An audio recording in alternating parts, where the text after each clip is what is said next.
Wah! I'm Cthulhu. Tentacle face and everything. How terrifying. I couldn't decide what kind of video essay to make for Halloween, so I'm making a few shorter ones.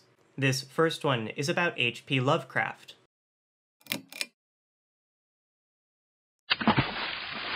H.P. Lovecraft, born 1890, dead 1937, wrote short stories and long stories about the terrifyingly unknowable and unknowably terrifying eldritch truths behind our puny existence. It seems as if he adopted a view that the universe is a mechanism, kind of a machine that runs automatically without the guidance of a deity.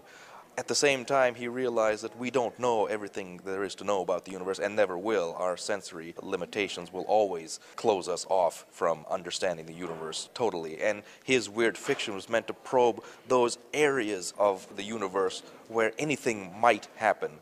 Despite his frankly endless writing style, I've enjoyed some of H.P. Lovecraft's stories, like The Color Out of Space, The Call of Cthulhu, and The Shadow over Innsmouth. Many of these stories circle Lovecraft's own whole cosmology of indescribable abominations, described, maddeningly enough, in a book which mustn't be read called the Necronomicon. I believe the term Necronomicon may have come to him in a dream. The development of the Necronomicon was a very gradual process. He first came up with the author, Abdul Alhazred, at the age of 5. Apparently some relative who had seen Lovecraft's interest in the Arabian Nights mentioned that as a name that Lovecraft could adopt for himself. I don't have a copy of the Necronomicon to read for you, but this documentary I've pulled clips from is available on YouTube. There's a link to it in the description. I mostly want to talk about it because of this line from author Neil Gaiman. My first ever convention, and I was a journalist writing about this convention. I wasn't there really as an attendee. There was a panel, and a mad English theorist named George Hay put up his hand and said, "What does the panel think about what I believe to have happened, which is the elder gods were using H.P. Lovecraft to convey their story to mankind and to build up belief levels to the point at which they could manifest." And every now and then I hear people explain that to me as the truth. I have no problem at all with anybody who decides to include Lovecraft in their personal belief system. You say, okay, I'm building up a belief system, and I'm going to have the Lovecraftian stuff because it's so cool. To begin with, no, I do not believe Cthulhu is a literally real giant squid thingy sleeping in the underwater city of Relay. But, from my Thinkster brand cosmic perspective, aren't all fictional characters tapping into their author's brains to become real? I mean, that's how real people become real, right? Your personhood itself comes from the stories playing constantly in your head. Stories real enough to move your hands around and stuff. Cthulhu was real enough to type on Lovecraft's keyboard and publish in his name. Nothing is more unfortunate than a neurotic temperament, and I am just enough inclined that way myself to sympathize deeply with anyone else who suffers from shadowy depressions.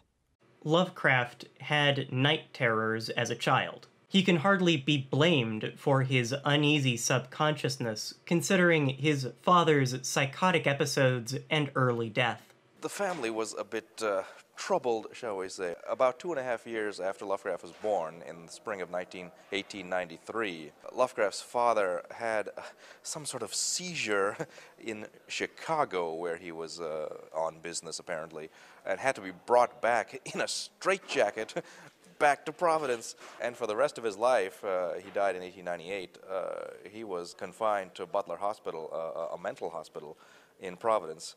It turns out that he had syphilis. It seems the Lovecrafts themselves had a Lovecraftian gloom around them running in the family. Wikipedia says night gaunts would whirl 6-year-old Lovecraft through space at a sickening rate of speed, the while fretting and impelling him with their detestable tridents.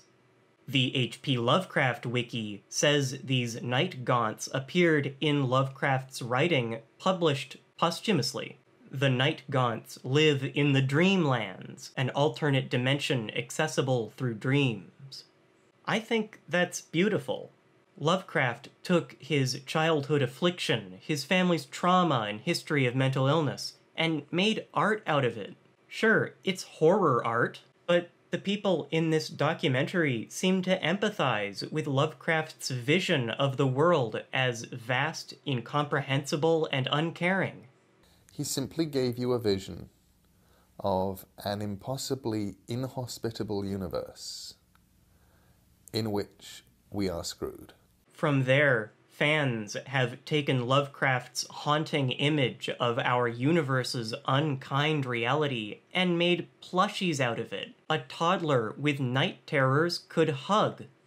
The plush Cthulhu was made by a woman named Elaine Mortal, who lives in Milwaukee, Wisconsin. If you want to send her an email and say, hey, I want a Cthulhu doll and I want to send you material, people have sent her old baby clothes and security blankets or whatever and had them made into Cthulhu dolls.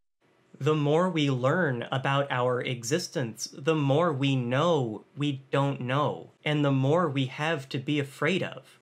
The more art we make out of it, the more we can turn inevitable fear into something cuddly.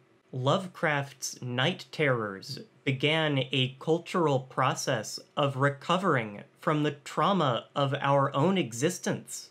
Maybe that's why the documentary has a cult to talk to.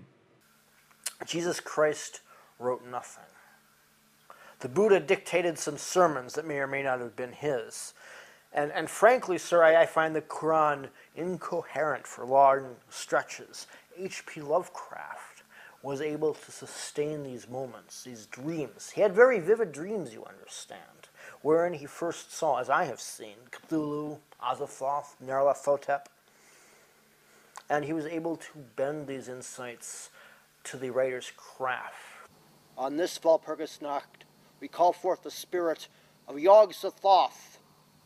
We also ask him to acknowledge our special guests this night, who have come to record this night's working, that it may be brought back unto the world. I call forth Shub-Niggurath, the black goat of 1,000 young. May your womb protect and keep us, and may your parasitic young devour our enemies. In Lovecraft's stories, the madmen who have seen elder deities tend to start cults. If Cthulhu is metaphorically real, then I guess these cults get to be literally real. Was Lovecraft's writing circle a cult, too? Or am I just thinking about it too much, as I always do here on Thinkster? Well, I guess the Lovecraft Circle was a group of writers who were influenced by Lovecraft either by his enthusiasm or also younger writers with whom he corresponded and gave some sort of critical help to. I think I make these videos to explore the blurry boundary between mental illness, dreams, fiction, and myth, and, math, too, sometimes. So when I see Cthulhu cults, it says to me we're in hard times, and people are fed up with the meaninglessness of it all. May we remember that we are small in the cosmos. So they're giving that meaninglessness a face we can recognize. Playing devil's advocate, sure, let's say they do exist. That's okay. That's kind of cool, you know. If you're going to be a tool of some god, it might as well be a really cool with tentacles coming out of his face, you know.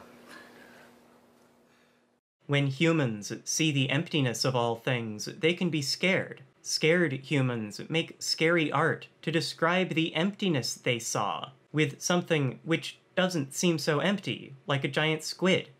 When that scary art leads to adorable plush versions, we're watching humanity fix up the wounds it was born with from one generation to the next, maturing man's grasp on his very being. Lovecraft certainly didn't believe in the existence of the creatures that he invented, and the fact that he was an atheist is not a contradiction of the fact that he created gods and monsters in his stories because they are clearly meant to be interpreted symbolically, a symbol for all that human beings don't know about the universe and about the vast forces that could just brush us aside at any moment. Next time, I'll be talking about some disturbing content.